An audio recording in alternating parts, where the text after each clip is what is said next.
Well, I practice intellectual property at Cox & Palmer in Halifax, and I have several roles within the field of IP. I'm an IP litigator, but I'm also a patent agent and a trademark agent. I also get involved in IP transactions. What I really like about my practice is that it leverages on my background in science and technology.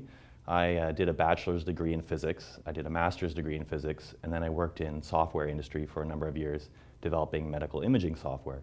So IP is a natural fit for me, and I'm really able to use that background and to speak my client's language. Well, there's really two things I've learned from mentors. The first one that jumps out at me is that it's very much about communication. That may sound a little trite, but I really think about that every day, and I try and put myself in the shoes of my client, trying to think about what do they want from me and trying to deliver that.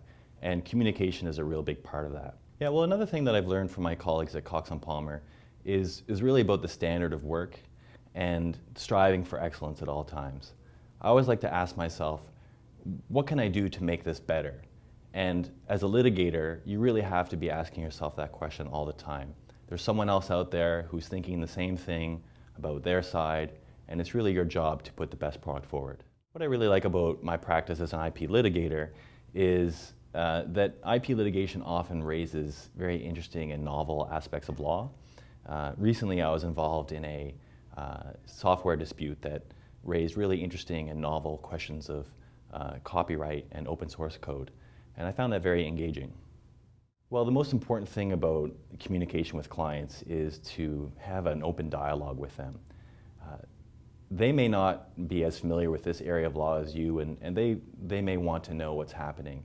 And it's your job to communicate with your client so they understand where things stand, where they're going, and what the challenges are. Well, one of the pro bono aspects of my legal career is I'm involved with an organization called the Regional Residential Services Society. It's an organization that provides care and housing for mentally challenged people in Nova Scotia. And it's a fairly large organization. It has an operating budget of $20 million per year. But what's really interesting about sitting on the board of that organization is that there's a resident who sits on the board with you. And with that person being there, you get that immediate feedback of how your decisions and how activities impact the lives of the people. And to me, that's really the value in doing that type of work, and it really makes it very valuable to me. I spent a number of years doing science and technology training and working in industry.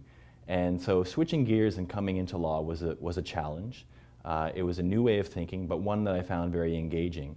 I couldn't have done it without the support of my family. They're very supportive of education and always want me to pursue a career that is engaging for me.